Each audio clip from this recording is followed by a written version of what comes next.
Nous entendons beaucoup parler de la loi de l'attraction dans le monde du développement personnel, nettement moins de la loi de la manifestation. Et pourtant, elle est tout aussi intéressante que la première. Je vais donc lui consacrer cette vidéo et vous donner des clés de compréhension de la loi de la manifestation.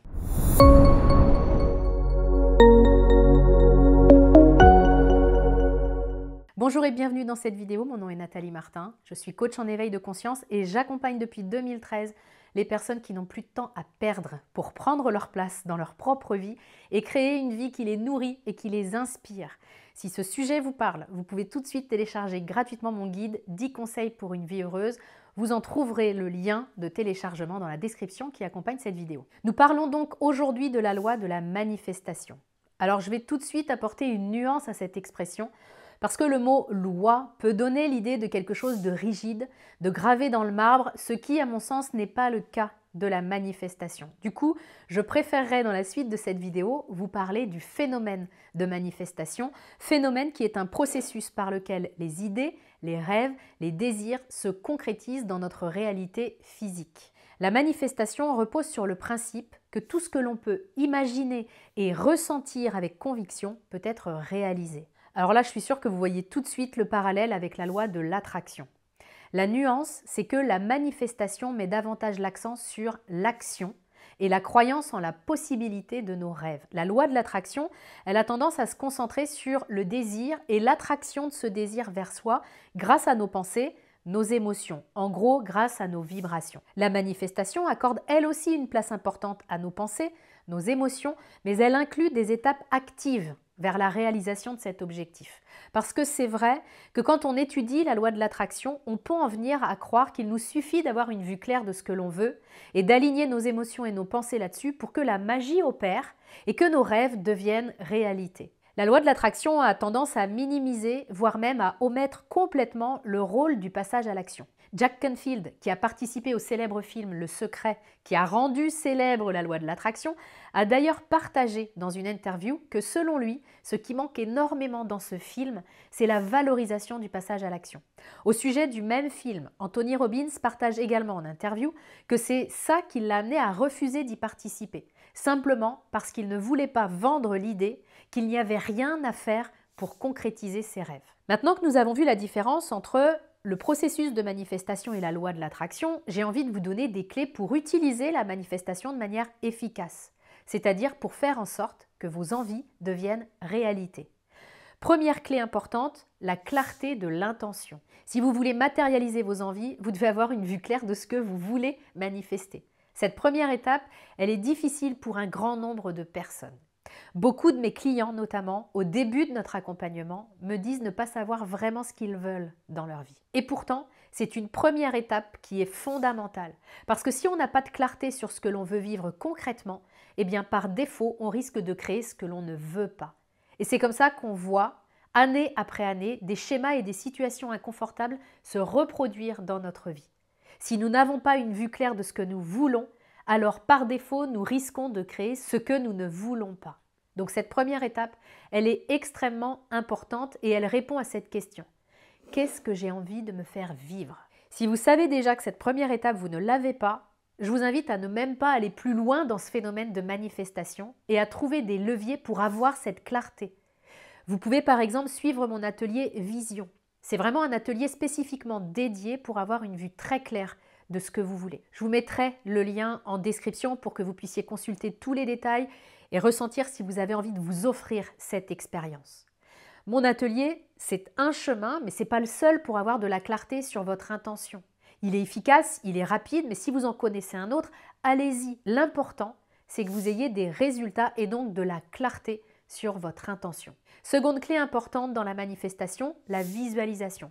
Je suis certaine que vous en avez déjà entendu parler, c'est une des étapes importantes de la loi de l'attraction également. En quoi consiste cette étape?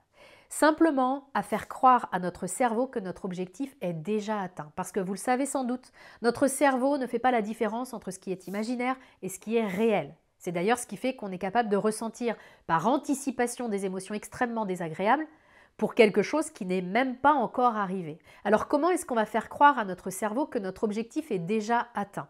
Eh bien par exemple en lui projetant des images ou en imaginant intérieurement des images et en ressentant l'émotion. Ce dernier point est extrêmement important. Plus on associe une émotion à notre visualisation, plus celle-ci est efficace. Plusieurs options s'offrent à vous pour la visualisation. Vous avez des logiciels qui vous permettent de créer des diaporamas sur lesquels vous allez faire apparaître des images qui vous inspirent en lien avec vos objectifs, auxquels vous pouvez même ajouter de la musique pour renforcer l'expérience. Vous pouvez faire ce qu'on appelle un tableau de vision. En collant des images de vos objectifs, vous pouvez aussi écrire un texte qui représente votre vision, peu importe. Et vous l'aurez compris, l'idée, c'est de trouver un support pour faire en sorte de baigner visuellement et émotionnellement dans votre objectif, exactement comme s'il était atteint. Troisième clé de la manifestation, le passage à l'action. Alors je ne vous parle pas ici de faire n'importe quoi, de partir dans toutes les directions pourvu que ça bouge et de faire le plus d'actions possible. Je vous parle ici d'actions justes et alignées. Alors parlons peu, parlons bien, c'est bien souvent l'obstacle principal qui fait que de nombreuses personnes n'arrivent pas à manifester leurs désirs. Évidemment qu'il est nettement plus challengeant de passer à l'action que d'être assis en lotus chez soi et de regarder des images de nos rêves. Passer à l'action, ça fait peur, ça demande du courage, du temps, des efforts, de l'énergie. Ça demande de faire des choses que nous n'avons jamais faites, de nous dépasser. C'est donc ce qu'il y a concrètement de plus difficile dans le processus de manifestation. Et malheureusement, parce que c'est ce qu'il y a de plus difficile, beaucoup de personnes ne le font pas. Beaucoup de personnes vivent dans un système de croyance dans lequel si quelque chose n'est pas facile, on ne va pas le faire. Si quelque chose fait peur, on ne va pas le faire. Clairement, c'est ce qui empêche complètement le processus de manifestation d'opérer.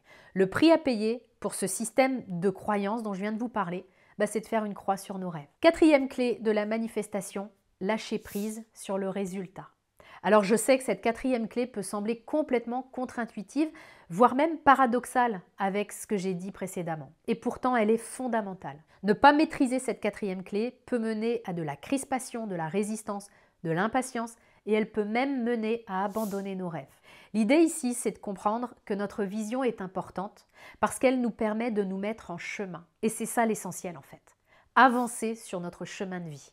L'essentiel, c'est même pas d'atteindre la ligne d'arrivée, de voir nos rêves se manifester.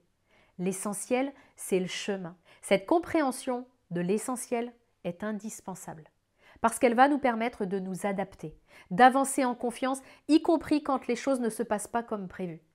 Parce que ce n'est pas parce que je vais maîtriser ce processus de manifestation que je vais réussir sur chacun de mes objectifs que je vais me fixer. La vie va pouvoir continuer à me surprendre.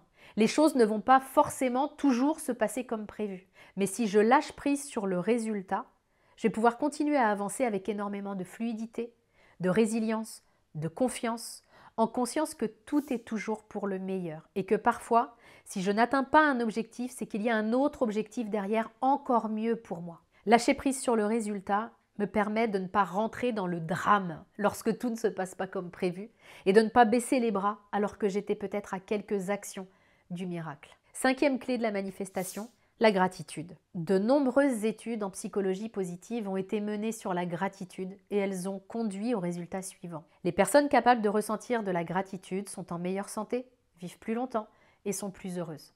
Ce constat est hyper intéressant parce que souvent on a l'impression que ça marche à l'inverse. C'est parce que je suis en bonne santé qu'il est plus facile pour moi d'éprouver de la gratitude. Ces recherches ont montré que le processus réel est inversé. C'est parce que je suis capable de ressentir de la gratitude, c'est-à-dire d'avoir cette capacité à voir le beau, le bon, cette capacité à voir ce que je reçois déjà, ce qui est déjà là dans ma vie. Cette capacité à remercier la vie pour ça, c'est parce que je fais ça que je vais accélérer le processus de manifestation.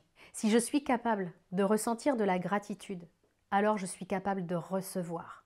Et évidemment que le fait d'être capable de recevoir est indispensable pour manifester davantage dans ma vie. Si je ne suis pas capable de recevoir ce que j'ai déjà, alors je ne recevrai pas davantage.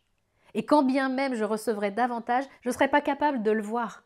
Donc c'est comme si je ne l'avais pas. Vous l'aurez compris, le processus de manifestation est extrêmement puissant pour créer notre réalité. Mais il exige plus que de simples vœux pieux. Il demande de la clarté, de l'engagement, de l'action et une confiance dans le processus. Si cette vidéo vous a aidé, merci d'avance de la liker, la commenter, la partager pour apporter vous aussi votre contribution. Je vous en remercie sincèrement. Je vous retrouve très bientôt dans une prochaine vidéo.